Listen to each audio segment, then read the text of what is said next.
Good afternoon, students. So today we'll continue with the remaining topics of cornea. 117 Manohar, he is not available. So we'll start with the topic of corneal opacities and eye banking by Sri Harshita 143. Are you ready, Harshita? Yes, ma'am. Okay. You just turn on your video and share the screen.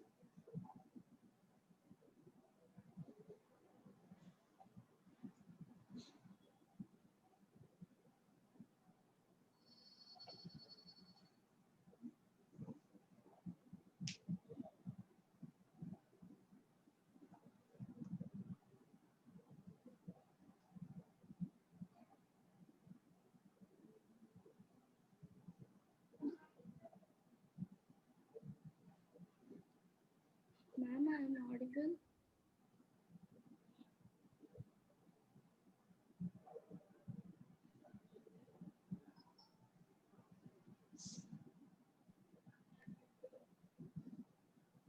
Ma'am, am I audible? Yeah, you're audible.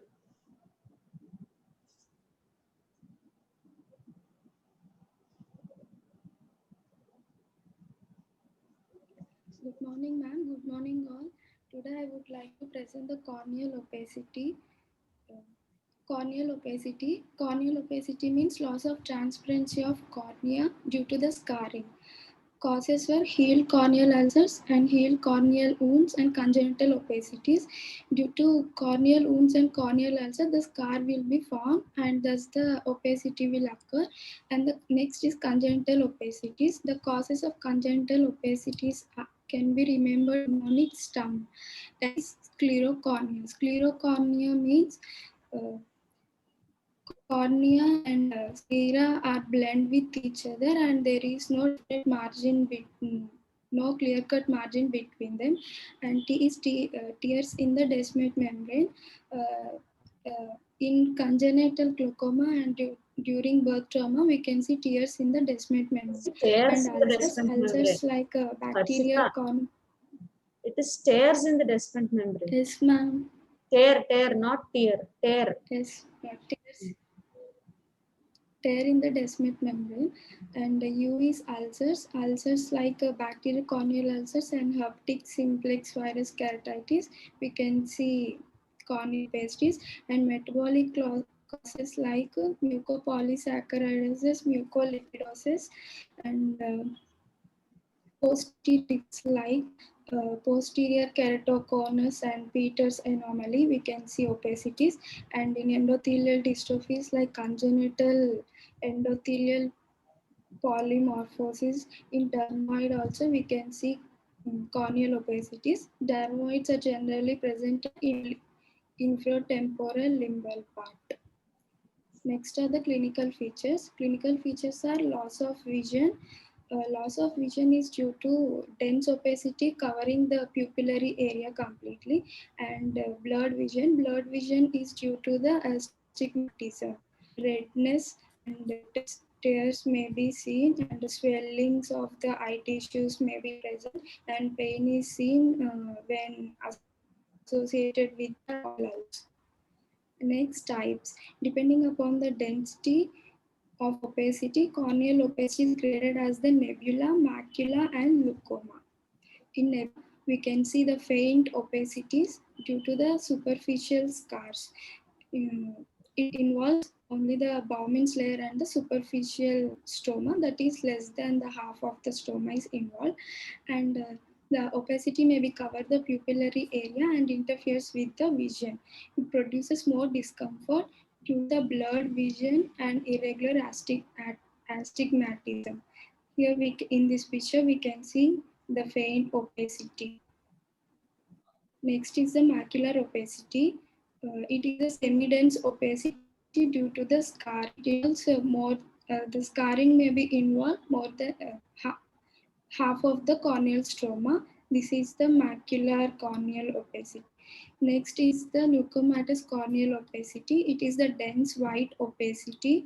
It involves more than half of the corneal stroma. The scarring involves more than half of the corneal stroma.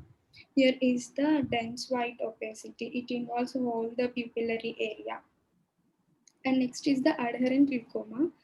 Adherent leucoma seen when healing occurs after perforation of cornea with incarceration of the iris. During perforation, after the cornea, the aqueous humor comes out, and therefore the pressure, intraocular pressure decreases. So his diaphragm will move forward and attach to the cornea. Next is anterior staphyloma. Anterior staphyloma means ectasia of the pseudocornea results after sloughing of cornea with iris plaster behind it. Ectasia, this is the pseudocornea. Pseudocornea means the organized exudates and fibrous tissue that with covering epithelium over it. It is called pseudocornea. Due to it, pseudocornea is very thin, so due to intraocular pressure, it bulges outward. Next, corneal facet. In some ulcers, at the site of healing, we see depression of the corneal surface. This is the depression. It is due to the less fibrous tissue. Such a scar is called facet. Next is keratoplasia. Corneal curvature is increased at the site of opacity. Bulging may be due to the weak scar. This is bulging. These are the diagrammatic presentation. Nebula, this is the whole cornea. In nebula, it involves less than half of stroma and Bowman's layer. In macula, it is half of the corneal stroma is involved. Leucoma, more than half of the corneal stroma is involved. And adherent leucoma, corneal stroma is involved, and iris also plastered behind it. Next, secondary changes. During the long-standing lesions, we can see secondary changes like hyaline degeneration, calcareous degeneration, pigmentation, and atheromatous ulceration. Next, coming to the treatment. First is the phototherapeutic keratectomy. In nebular corneal opacities, we do phototherapeutic keratectomy. It means the ablation, that is removal of the superficial corneal lesion performed with the excimer lesion of 199 nanometer wavelength. Next is the optical iridectomy. It is done in case of central macula or leukomatous opacities. Iridectomy means removal of some part of iris to enlarge the pupil. So with the pupillary dilation, vision can improve. Next is the keratoplasty. Keratoplasty means corneal grafting and transplantation. It is the operation in which a diseased cornea is replaced by the healthy cornea. It provides a good vision in cases of uncomplicated opacities. Next is the cosmetic colored lens. Contact lens. It gives the good cosmetic appearance in the eye with ugly scar having no potential for vision. It is the best for tattooing. Both the tattooing and the corneal cosmetic colored contact lens used for the cosmetic purposes where no potential for vision. Next is tattooing of scar. It is also for cosmetic and suitable for the firm scars in the quiet eye without usual vision. For tattooing, we use the black ink or gold or platinum. And the procedure of tattooing is, first we should remove the epithelium covering the opacity under the topical anesthesia like xylocaine, and then we should place the piece of blotting paper of same size and shape soaked in the gold chloride or the platinum chloride is applied over it. Then after 2 to 3 minutes, piece of paper is removed and we should add the hydrazine solution over it. Then eye is irrigated with the saline and patched after installing atropine and antibiotic eye ointment. By this process, the epithelium grows over the pigmented area. Next is eye banking. First, what is eye banking? It is an organized organization that deals with the collection, storage, distribution of cornea for the purposes of corneal grafting, research activities, and supply of the eye tissue for the ophthalmic purposes. In India, the first eye bank was started in 1945 at Chennai at the Regional Institute of Ophthalmology. Next is functions. Functions of eye bank are for promotion of the eye donation. We should promote the eye donation program among the public for awareness, and the registration and the collection of the eyes from the donors, and receiving and the processing of the corneal tissue, and preservation under the long term or short term methods, and then distribution to the corneal surgeons. Then it is research activities also use the eye banking. Next is the eye bank organization. It is an integrated system involving a three-tier community eye banking pyramid based on the infrastructure and manpower at all levels. The three-tier proposed were eye donation centers, eye bank, and eye bank trainers. Next is eye bank personnel. First is eye bank in charge. Eye bank in charge should be a qualified ophthalmologist. He evaluate and process and distribute the donor tissue. Then next is the eye bank technician. The duties were he keep the eye collection kits ready and assist in enucleation process, and the data is recorded, processed, and treat the donor eyes and assist in corneal preservation. Next is a clerk storekeeper. He maintains the records and coordinate with the other eye banks and distribute the cornea to the eye surgeons. Then medical social worker. He supply the publicity material to the common public and promote the voluntary eye donation. Next is the driver cum projection. He maintain the vehicle of eye bank and promotion of eye donation in the community. Next are the eye collection centers. These are the peripheral satellites of an eye bank. For one collection, more than 2 lakh population is involved, and for one eye bank, we have 4 to 5 collection centers. The functions of the eye collection centers are local publicity for eye donation and registration of the voluntary donors, and arrangement for collection of eyes after death, transportation of the collected eyes to the eye bank. Then the personnel, the people involved in eye collection centers are ophthalmic technician, voluntary agencies. These voluntary agencies, promote, they conduct the campaigns for the eye donation, and the medical officers, he should be trained in the enucleation process. Next, the legal aspect. The collection and the use of donated eyes comes under the Transplantation of the Human Organs Act. The facts of the eye donation are: anyone at any age can donate the eyes after death, and eyes has to be removed within the 6 hours of death. Eyes can't be removed from the living human being in spite of his or her consent. Eye donation gives sight to 2 blind people, as one eye is only transplanted to the 1 blind people. And donated eyes never bought or sold, and eyes can be donated to the nearest eye bank at any time after the death. How it works? The first, high recovery or the retrieval of tissue. We can retrieve the tissue by 2 process: enucleation of eyeball, or by corneoscleral rim excision, and then corneal processing. In corneal processing, we should evaluate the donor tissue for any abnormalities are present or not, and we should store and preserve the tissue, and then distribution to the corneal surgeons for corneal transplantation. The process of corneal transplantation is known as keratoplasty. It is an operation in which the patient deceased cornea is replaced by the healthy clear cornea.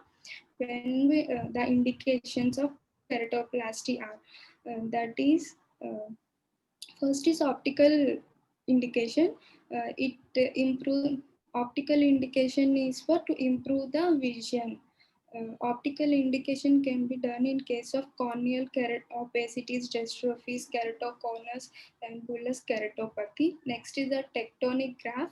In tectonic, it improves the total integrity structure of the eyeball. That is, integrity of eyeball is restored after the corneal perforation and the corneopathy. Therapeutic. Is when there is inflammation, infection of the cornea, or when we infection of the cornea, it is the inflamed cornea, and it leave the pain in case of any corneal edema. Cosmetic indication, it improves the appearance of the eye. It done in case of corneal scars with no visual potential. Next, types of keratoplasty. It is of autokeratoplasty or allokeratoplasty. In autokeratoplasty, the graft is taken from the same individual. It is of rotational and contralateral. In rotational, by it refining, we should rotate and refine the graft from the eye, so that corneal opacity in the pupillary area may come to the periphery. In the contralateral, the cornea of both the eyes of the patient is exchanged. That is, in case of one eye is opaque and other eye having clear cornea, we should exchange both the corneas. Next is allokeratoplasty. It is of two types: penetrating keratoplasty and lamellar keratoplasty. Penetrating, it is a full thickness grafting. Whole in this picture, the cornea is grafted. Next is lamellar. This is the partial thickness. In this, the anterior and the posterior lamella. This is the anterior. Anterior, only superficial, only up. Superficial layer of the corneas are involved. In posterior keratoplasty, we should done when only endothelium is involved.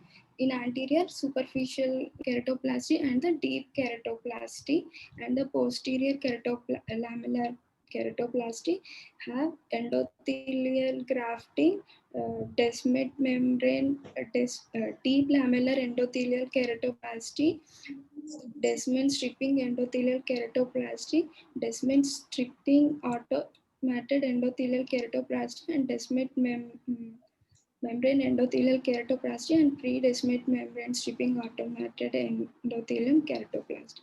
Next is the donor tissue.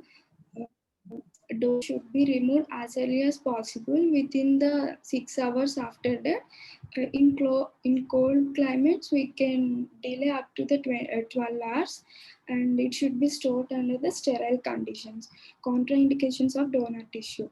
In case of unknown cause of death, we should not take the donor tissue, and in certain infections like HIV, hepatitis, syphilis, tuberculosis, congenital rubella, septicemia, we should not take the donor tissue for transplantation. And in some ocular conditions like inflammations and malignancies, that is retinoblastoma, we should not prefer the donor tissue for transplantation.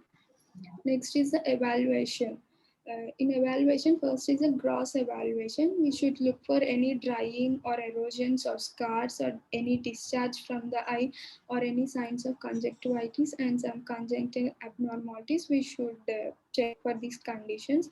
And next, slit lamp examination. Any faint scars, erosions, senile arcus, stromal edema, thickness or infiltrations, we should check in the slit lamp examination. Next is the specialized microscopy. It is done for the endothelial cell count and the morphology.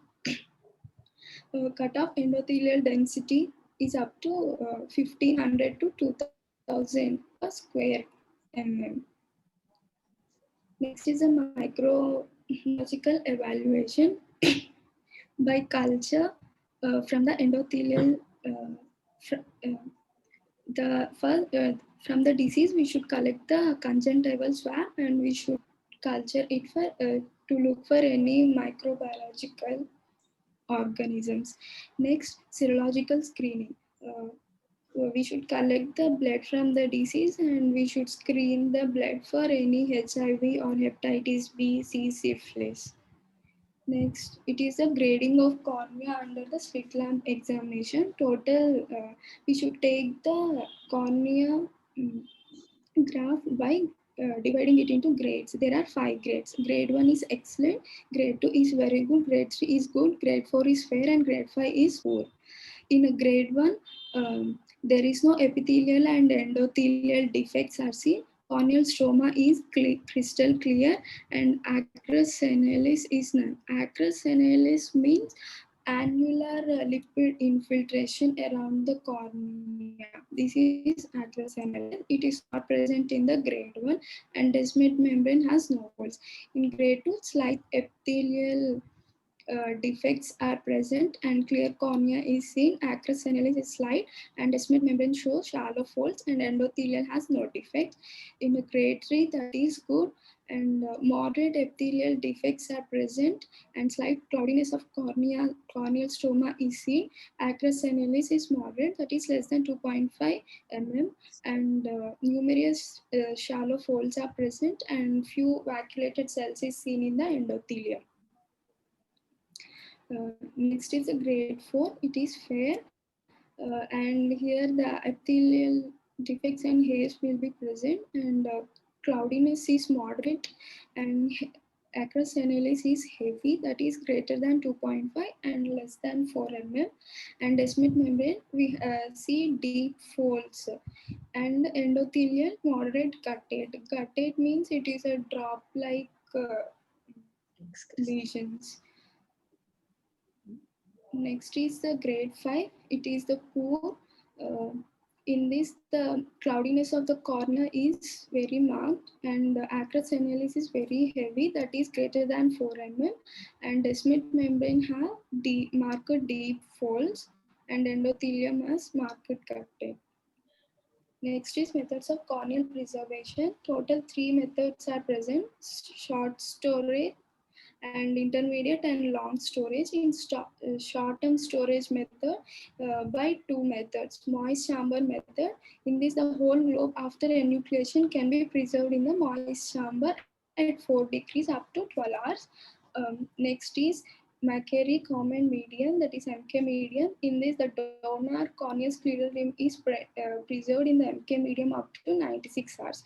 Short storage, short-term storage method can be done up to 24 to 96 hours.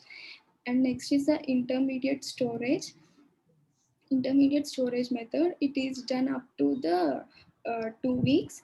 In this, the corneal scleral rim can be preserved in the storage media like Optisol medium for 14 days and Dexol medium for 10 days, and other media like Usol and Cornisol medium. Next is a long-term preservation. In this, a glycerin preservation up to done up to 3 to 4 weeks, and organ culture method at 30 to 37 degrees for up to 35 days, and cryopreservation at minus 70 degrees for up to 1 year. Long-term preservation can be done for up to months and years. Next is penetrating. Penetrating keratoplasty means full thickness replacement of the diseased tissue with the healthy donor tissue. Indications for penetrating keratoplasty are pathology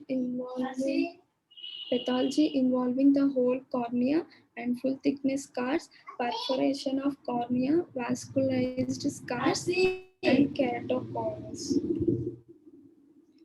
Surgical technique of the penetrating.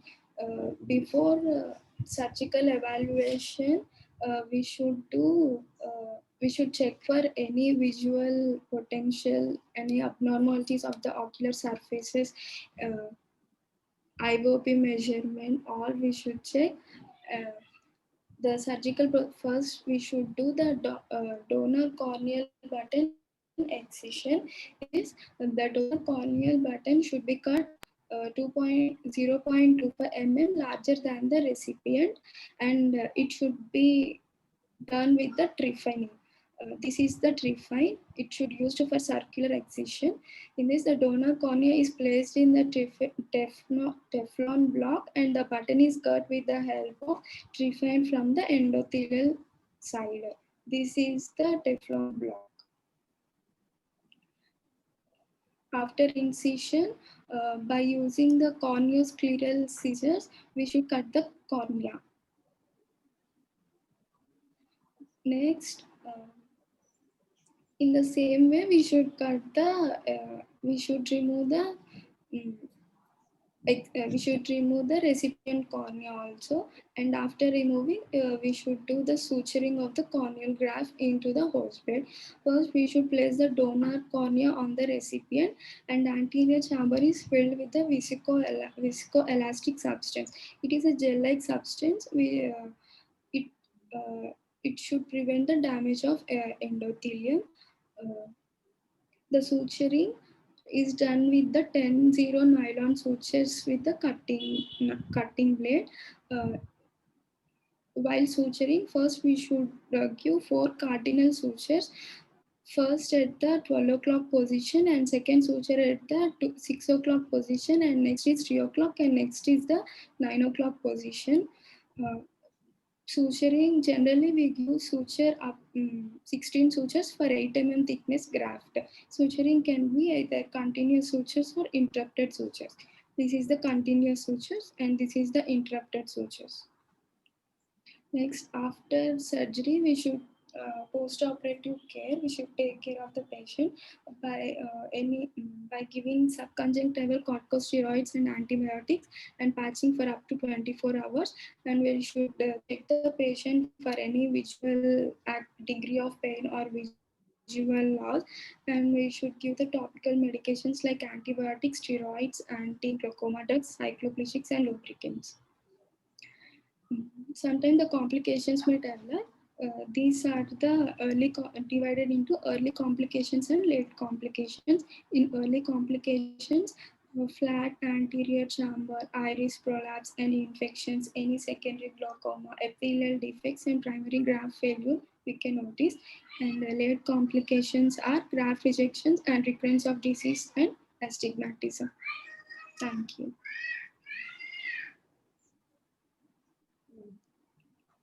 Akshita, that was a very nice presentation. You have covered every topic of corneal opacity and eye banking. An extensive presentation was done by you, very good. And a small thing missing in corneal opacity is you told that it is graded depending upon the thickness of involvement of the cornea. So, but when a patient comes to you without slit lamp, when we see, how can we tell which is nebula and which is macula, which is leucoma?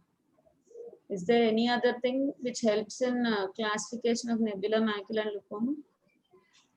Based on pupillary margin area. I could not get you. We should see the. We should see the pupillary margin, ma'am. Not margin, but we must see whether iris and pupil details are clear or not. If they are clear, then it indicates it is nebula. Details are not clear, but we can see the iris and pupil. It means macula. If the details and if iris and pupil are not at all seen, then it is called leucoma. Okay, depending upon the clarity of the details, it is classified into nebula, macula, and leucoma. Okay, and that you missed in corneal opacity. Otherwise, everything was included. And coming to keratoplasty and eye banking also, you have said everything. And one small thing is that like in generally for any organ transplantation, we check for MHC compatibility. Histocompatibility is required. Blood grouping, everything is checked. But why it is not done for cornea transplantation?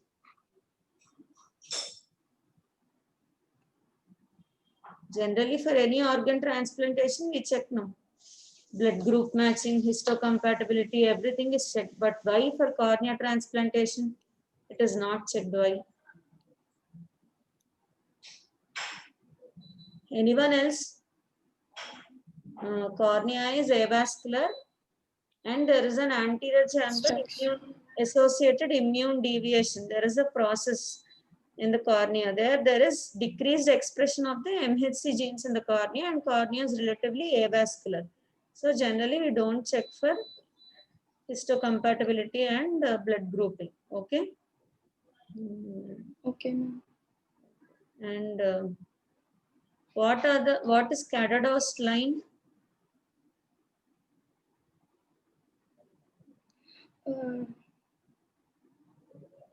Endothelial rejection. Endothelial rejection line. In case of graft rejection, we see a line representing the deposition of the immune complexes. So that is called a Cadados line. And what do we see in the epithelium indicating rejection, graft rejection?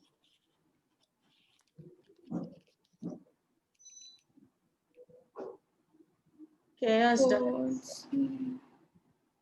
Chaos dots. Subepithelial infiltrates and epithelial infiltrates and epithelial line is seen. That is chaos line. Okay, and treatment you have mentioned, like steroids are given, antibiotics are given, but how long we give the steroids and how we should monitor the patient? How regularly follow-up must be given? For up to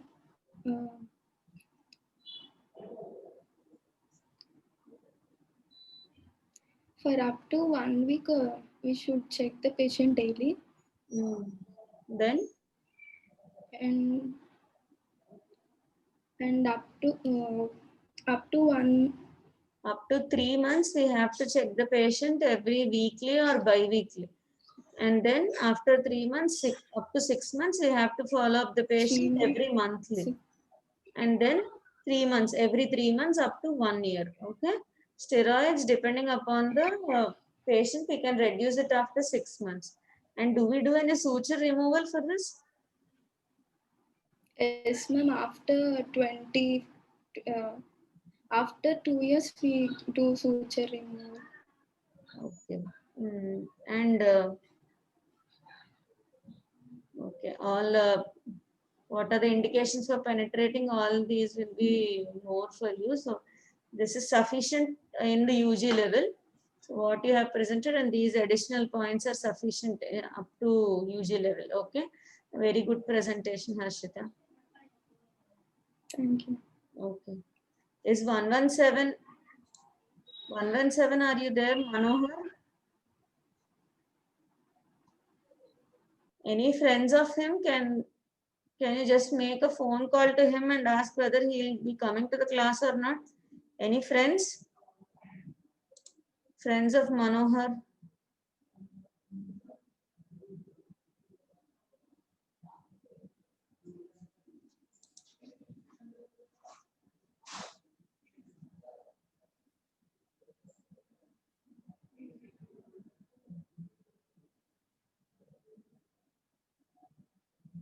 So, okay, Manohar is absent. So, anyone have you read about or gone through the topic of interstitial keratitis and Moran's ulcer? Name any diseases causing interstitial keratitis.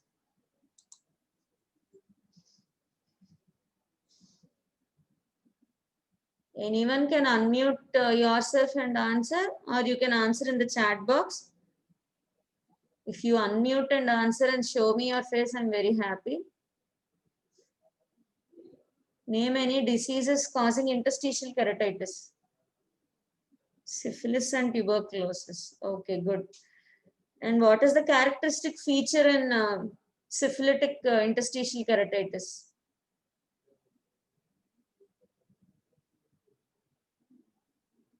The vascularity which appears in the interstitial keratitis and syphilis, what is it called? Okay, what is Hutchinson triad?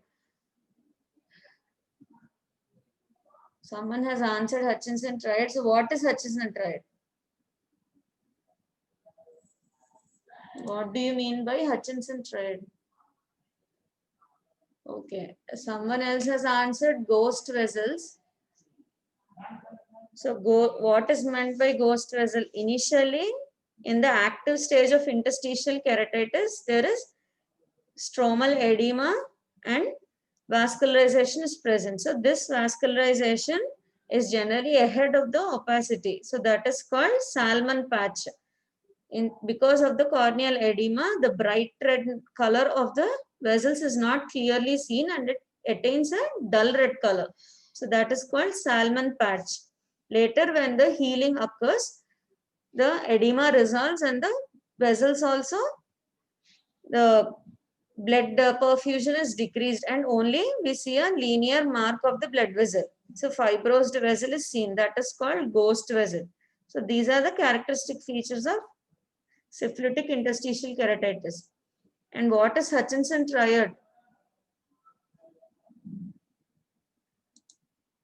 So Hutchinson teeth, interstitial keratitis and deafness. Okay. So what is the treatment for interstitial keratitis? So is interstitial keratitis an active disease or an immune response?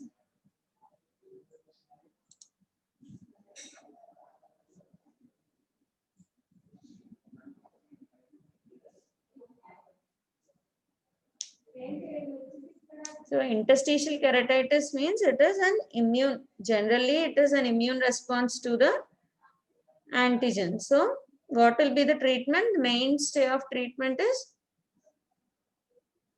steroids. We have to give topical corticosteroids, generally prednisolone acetate 1% is preferred. Okay. And what is Cogan's syndrome? What do you mean by Cogan's syndrome?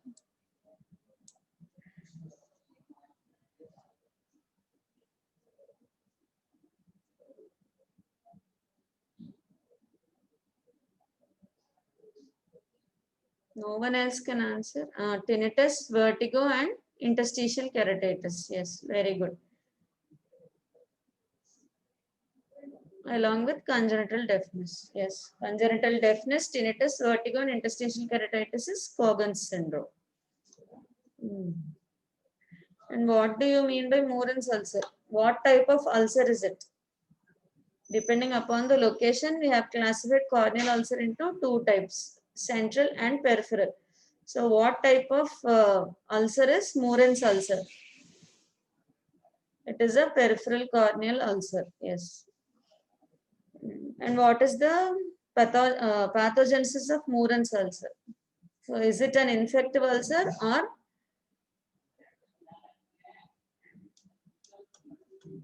what is the pathology? What is the main etiology or pathogenesis of Moran's ulcer?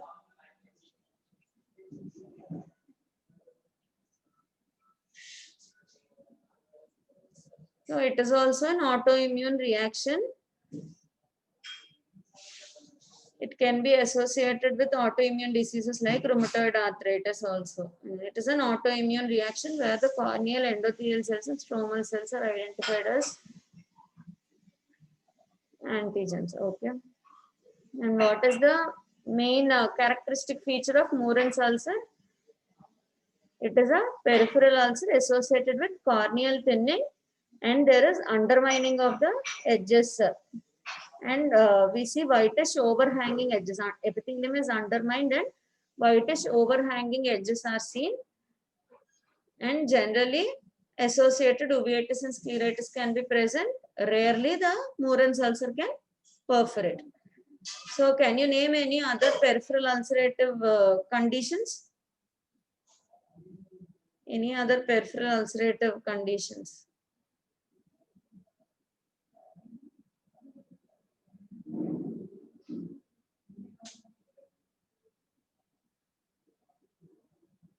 Rosacea keratitis, very good. And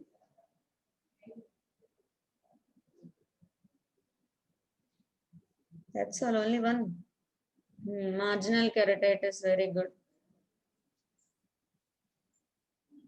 Peripheral marginal degeneration, Terrine's marginal degeneration, peripheral pellucid marginal degeneration, all these are also peripheral corneal ulcerative lesions. Okay. And what is the treatment for Moran's ulcer?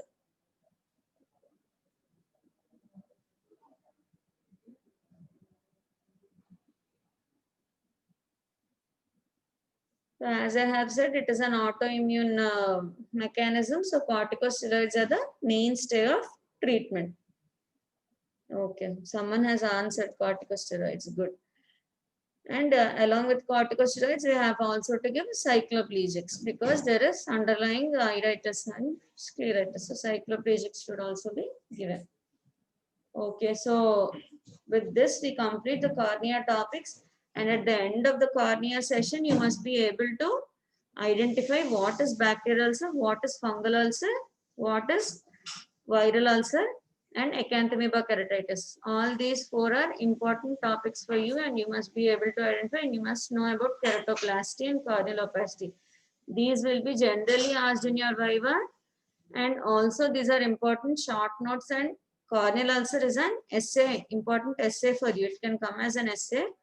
So you have to read all these topics, not only those who have presented, others also should be thorough with these topics. Okay. So that is for today, and then Wednesday's class, there will be a seminar on lens. The topics are already given to you. So the first 3 members be prepared with the seminar of lens. So sir will be moderating, HOD sir will be moderating the session on lens. Okay. So that is for today. Thank you.